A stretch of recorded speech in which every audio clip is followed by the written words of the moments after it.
This is the next program, function-based program, program number 2. That's what we are going to see now. The next program is all about electric bill. So name of the class is electric bill. We have three instant variables. One is name n, which is stored as string variable, units int, and then double bill. So we have three instant variables, and we have 1, 2, 3 methods. Along with the void main, it is 4. So accepting the method, to accept method, we have name, customer, name of the customer, number of units consumed, and calculation we are going to do according to the given table, and print will print all the above print according to the details, and then void main will call all the above member methods, create the object of the class. We'll see the program how it is. So the first one is import java.util.scanner. So the answer is public class dash electricity bill. The second one is scanner in is equal to, you are creating a new scanner class object. So new, new is answer.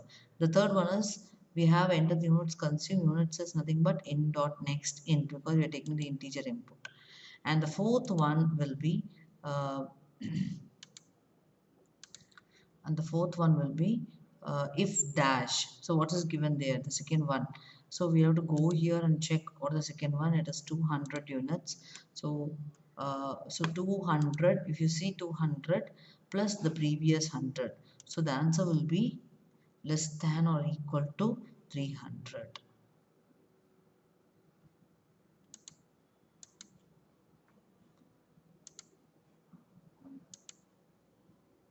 So this will be the answer.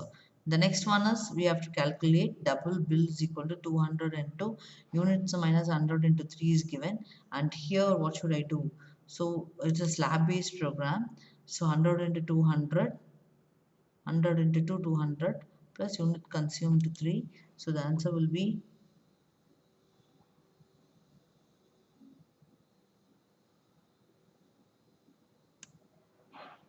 this one.